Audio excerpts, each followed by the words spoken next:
Hello à tous, c'est MeloGP et on se retrouve pour le résumé des qualifications et de la course sprint du Grand Prix du Portugal.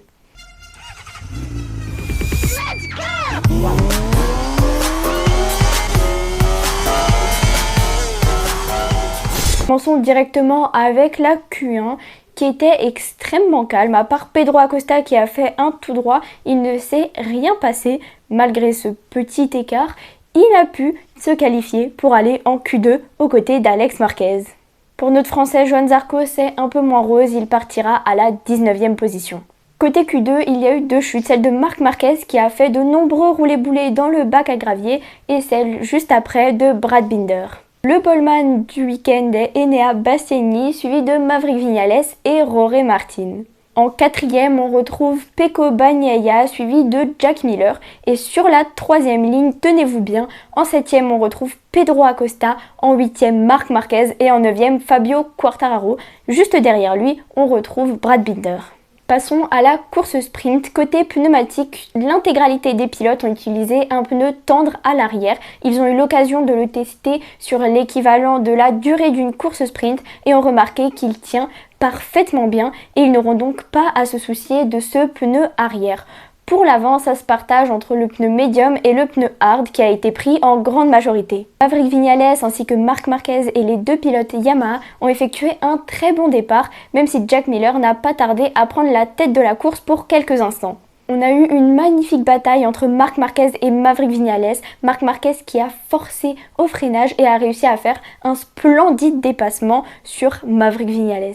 Côté chute, il y a eu celle d'Alex Rins, de Johann Zarco qui pourtant avait réussi à grappiller quelques places et s'était retrouvé à la 15e position. Juste après, on retrouve Brad Binder et Di Antonio qui sont tombés quasiment ensemble.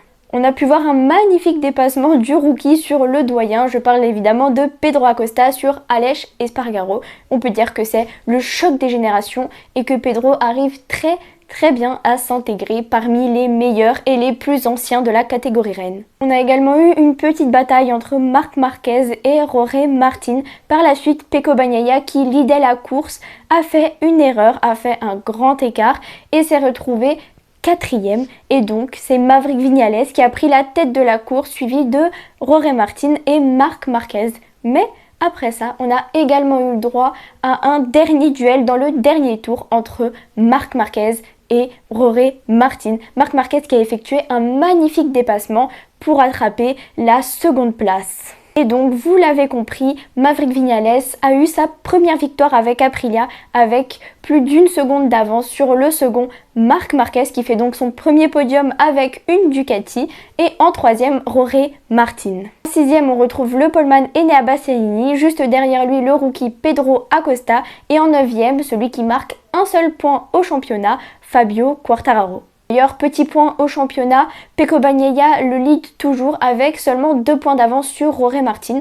En troisième, on retrouve Brad Binder et 2 points derrière lui à la 4e place, Marc Marquez. Le championnat s'annonce très serré jusqu'à la fin de la saison. Voilà pour les qualifications et la course sprint et à demain pour les warm-up et la course traditionnelle du dimanche.